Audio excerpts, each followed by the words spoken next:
केंद्र की मोदी सरकार के 11 वर्ष पूरे होने पर मुख्यमंत्री योगी आदित्यनाथ ने प्रदेश भाजपा मुख्यालय में लगी प्रदर्शनी का उद्घाटन करने के बाद प्रेस को संबोधित करते हुए मोदी सरकार की उपलब्धियों का ब्यौरा प्रस्तुत किया।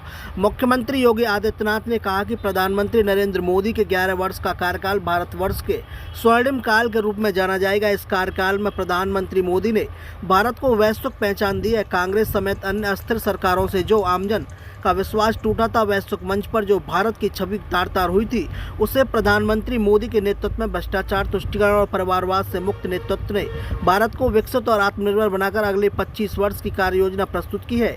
इन 11 वर्षों ने सामाजिक और सांस्कृतिक पक्ष के साथ ही सेवा सुशासन के साथ आर्थिक मोर्चे पर देश को नई पहचान दी है। शासन की नीति स्पष्टता, कार्य प्रणाली की पारदर्शिता और जनता के प्रति जवाबदेही शासन की नई पहचान बन चुकी है। विकास केवल नारों तक सीमित नहीं रह गया है। इस वर्षों ने विरासत और विकास का समन्वय करते हुए देश दुनिया को नई पहचान दिलाई। अब चेहरा देख नहीं रहा, बल्कि जरूरत देखकर सरकारी योजनाओं का लाभ दिया जाता है। मुख्यमंत्री योगी मोदी सरकार के 11 साल पूरे होने पर आज प्रदेश भाजपा मुख्यालय में मीडिया को संबोधित कर रहे थे मुख्यमंत्री योगी आदित्यनाथ। Bureau report, Sarvesh Pratap Singh, Lucknow. भारत की अर्थव्यवस्था दुनिया की अकेली अर्थव्यवस्था है जो एक दशक में दुगनी हुई है।